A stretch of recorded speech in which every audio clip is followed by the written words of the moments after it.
Adam Wyeth lives in West Cork. His work has appeared in numerous literary journals, including Poetry London, Magma, The Steam Fly and The Shop. He was a featured poet in Agenda and selected for the Poetry Ireland Introduction Series 2007. He also writes a regular column for the Southern Star. His first collection, Silent Music, was recently published from Salmon. Adam Wyeth.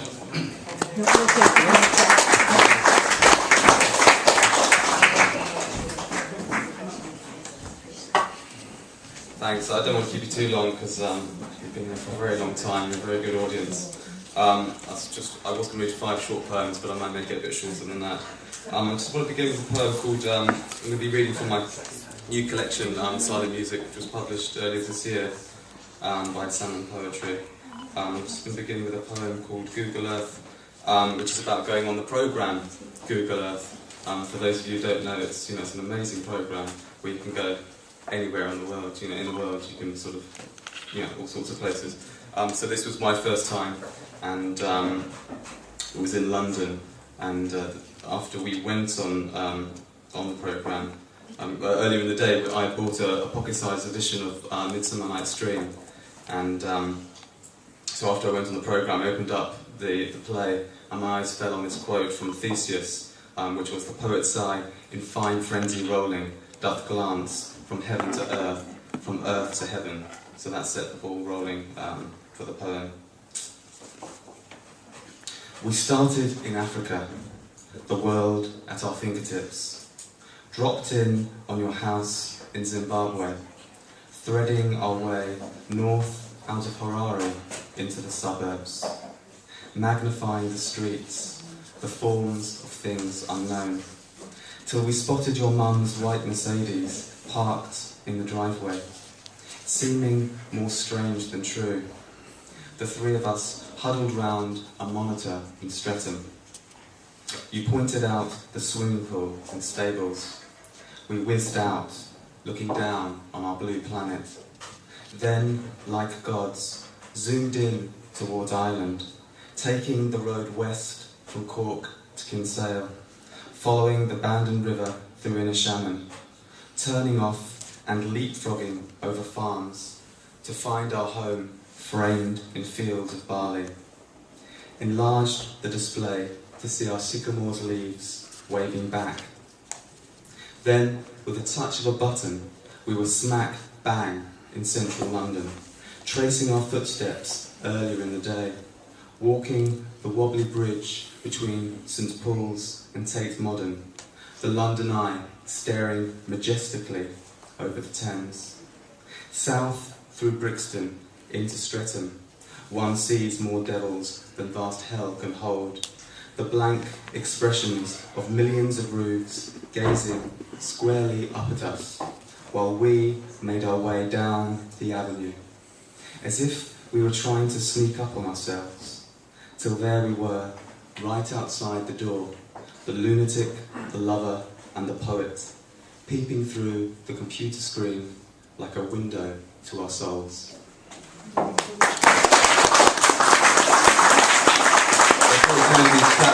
Perhaps if you should save your applause to the end, I'd appreciate it. That's great, cheers. Next poem is called Sunrise. Within the collection, scattered throughout the collection, there's a series of poems that, instead of running down the page, which is the normal running, they actually go up the page, and they're all about things that travel up. So there's things about like bubbles in champagne which go up, and a snake being charmed, and smoke going up from a pipe. And this one's called Sunrise. Mist lifts like steam from fields, creeps into woods where last night's ghosts reside. Dreams disperse to the back of the mind. The globe tilts on its axis, down on one knee. Night bends over backwards before the sun as it crowns over the hills. Clouds seep out like a simmering pot with the lid rattling off, rising from the horizon, suffusing the sky with blue and ochre pastels. Some say to witness the break of day is to see the hand of God pull back his black mantle, to touch fingers with our ancestors and know something of Adam, as the land was revealed fresh, like seeing a lover undress for the first time. Thank you. That was a test. No, 'cause what happens when I read a poem you don't like?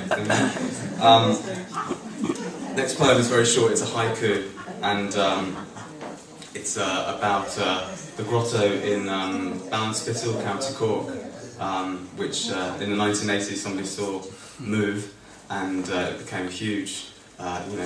Thousands of Christians over the years have come to visit it. So it's a very small poem, it's a haiku, it's 17 syllables, and in fact the title is almost longer than the poem itself. It's called Waiting for the Miracle at Ballinspittle Grotto. Nothing moves but cars. First one passes, then I see a second coming. The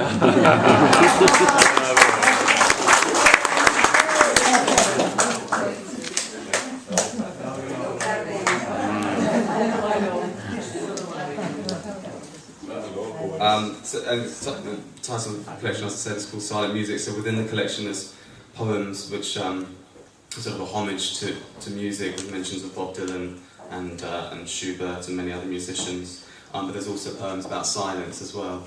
And this is one, and it's called Pinter's Pause. Which is after the playwright Harold Pinter, who of course was famous for his dramatic pauses within his plays.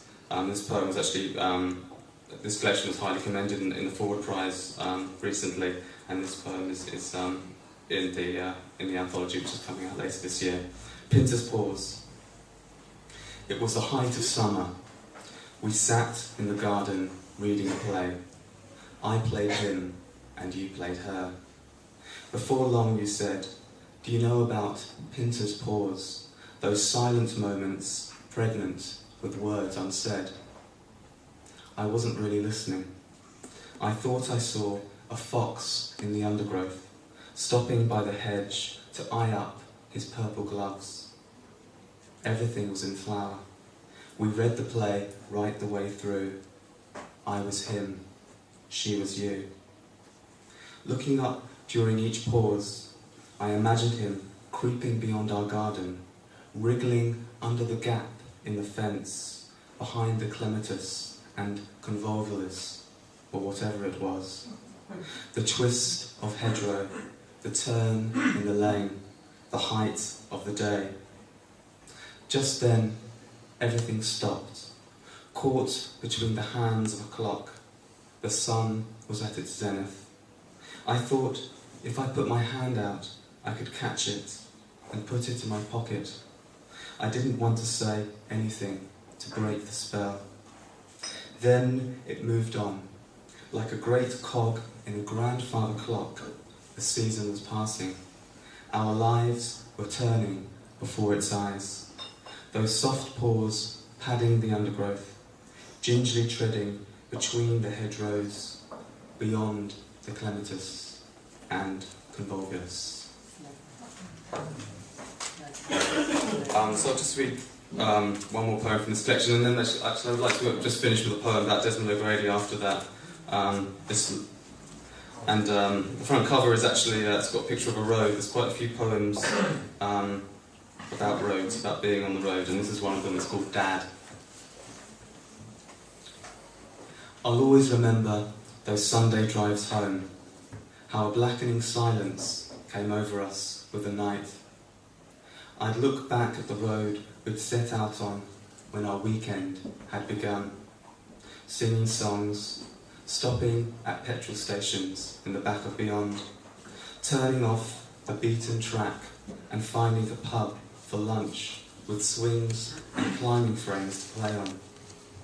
But all that was fading fast, as signs marked the dwindling miles. Oncoming headlights dazzled us, the final cat's eyes blinked past, and the road emptied, losing its nerve as we curved off the motorway. Then the real darkness set in, the chill of parting making me numb. I'd run upstairs to my room without a word spoken, and from the corner of my window watch your silver citron slip into the night. A final sliver of light, then total eclipse. Another week of staring into space in classrooms, waiting for our next outing all together, save Mum.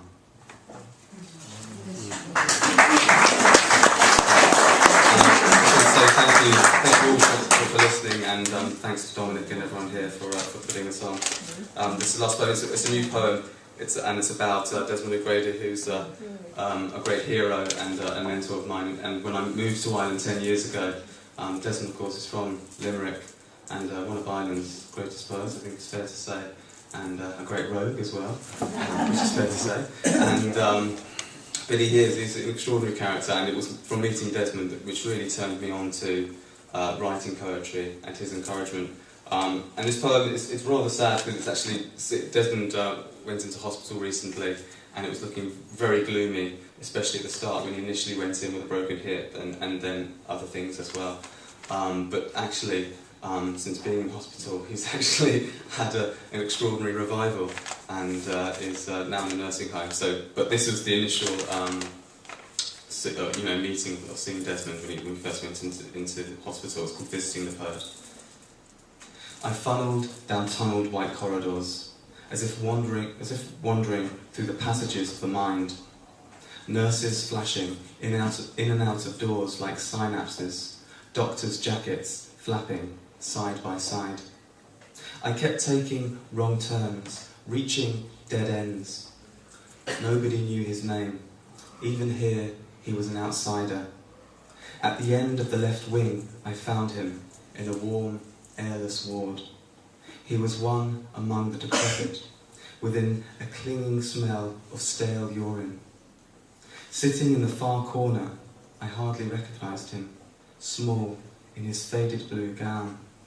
At first, he didn't know me, but over the slow minutes, something stirred and he uttered my name, pressing it into his lips, gentle as a kiss, caught it like a dandelion seed on the air and blew on it. Adam, Adam, repeating it measuredly like a poem. It was no flash of inspiration, more the gradual dawning on a winter's morning, the watery sun hardly thawing the thick crust of ice, his drifting eyes two far-off planets. I felt like a boy gazing at the night sky, hoping to catch him on his way. Milk was his new tipple. As I delivered snippets of information, he sucked little by little on the nipple of his beaker, eking out the final nourishments of human kindness. He kept wiping his nose with a tiny section of tissue, tore off the wet bit, folded it carefully, then placed it in a plastic bag, as if he was saving little parchments of life as it leaked out of him. Though his silver flourish of hair had a life of its own, still growing, his sheet grey skin had yielded to gravity, a waning moon in a distant ellipsis. I thought of his monuments of books, resting on thousands of shelves all over the world, how his verse would continue to move like the constellations. As I got up to go, he muttered something under his breath, searching for words neither of us could find. I left the way I came, along white corridors, out of his mind. Thanks very much.